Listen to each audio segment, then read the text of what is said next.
Roller coaster, c'est une première.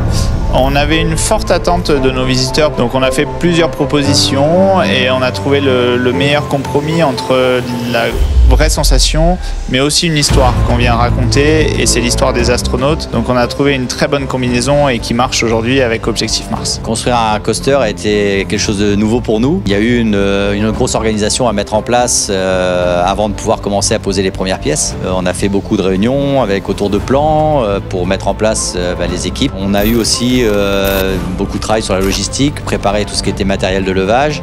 On a bougé et installé des pièces qui sont relativement lourdes. Donc effectivement, il y a eu toute une organisation autour de ça pour savoir un petit peu comment on faisait. C'est quelque chose de complètement nouveau pour nous. On a passé quelques nuits blanches effectivement à réfléchir un petit peu à comment on allait mettre tout ça en place. On a quand même été aussi assisté par une équipe d'ingénierie du constructeur qui nous a aussi un petit peu aiguillé sur des points stratégiques. On va retrouver des éléments dans l'attraction qui existent ailleurs en Europe ou dans le monde, mais jamais dans cet ordre-là, jamais assemblé de cette façon-là.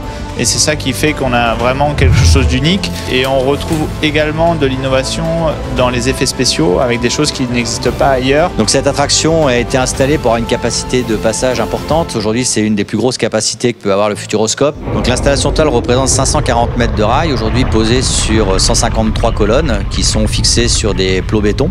Donc un projet comme Objectif Mars aujourd'hui représente à peu près une soixantaine d'entreprises extérieures. Donc cette installation permet d'accueillir 4 trains et avec des vitesses de 10 km/h jusqu'à 55 km/h en vitesse maximum.